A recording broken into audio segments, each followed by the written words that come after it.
T Prithviraj, జోడా president, Visakhapatnam, Andhra medical college.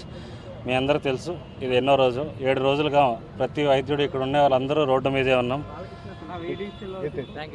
It's mean 7 days. ఇంతవరకు ఏ government కానీ ఎవరు కానీ మాకు ఎటువంటి ప్రామిస్ కానీ ఏం చెప్పలేదు, చేయలేదు. నిన్న ఏదో కమిటీ వేసాం, అలాంటి నోటి మాటలు మాకు అనవసరం, మాకు అవసరం లేదు. Until and unless they come with an act, we are not ready to come and work. ఇక్కడున్న ప్రతి మహిళకి సెక్యూరిటీ ఇచ్చేంత వరకు ఎవరు మేము విధులకు వెళ్ళడానికి రెడీగా లేమండి. అండ్ వీళ్ళు సపోర్ట్ వచ్చినందుకు ప్రతి ఒక్కరికి నా ధన్యవాదాలు. And as they told, Pawan Kalyan గారు, చంద్రబాబు నాయుడు గారు ప్రతి ఒక్కరు అడగాలి. వీ వాంట్ నెక్స్ట్ ఎక్కడో కలకత్తాలో జరిగిందని వదిలేమండి. రేపు ఇక్కడ ఉండే మహిళలు జరగదని గ్యారంటీ లేదు. ఎవరైనా సరే అండి, until and unless I request, if you don't give us the act, Central Protection Act, no one here are going back to the work. Thank you. Rajasekhar గారు